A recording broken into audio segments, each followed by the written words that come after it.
মিথ্যাচারগিরি করেছে জামায়াতে মাসুদ মিল্টনকে আমরা গান্ধীর থেকে আমন্ত্রিত ঘোষণা করছি।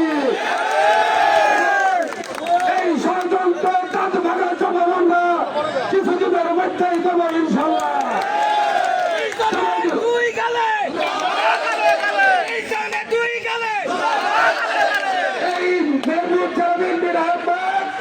জামায়াতে মাসুদ মিল্টন শুধু গান্ধীর বিএনপির সঙ্গে মিথ্যাচারগিরি করেনি। এই আহ্বায়ক জামায়াতে মাসুদ মিল্টন দায়িত্বের সঙ্গে মিথ্যাচার করেছে, খালেদের সঙ্গে মিথ্যাচারগিরি করেছে। আমরা এই কমিটি বিলুপ্ত চাই, আর খুব শীঘ্রই আমরা এই মিথ্যাচারের দাঁত ভাঙা জবাব দেব ইনশাল্লাহ। এই বলে আমি আমার সংক্ষিপ্ত বক্তব্য শেষ করছি। বাংলাদেশ জিন্দাবাদ, শহীদ জিয়া অমর হোক, বেগম খালেদা জিয়া অমর হোক, তারেক রহমান জিন্দাবাদ জিন্দাবাদ জিন্দাবাদ।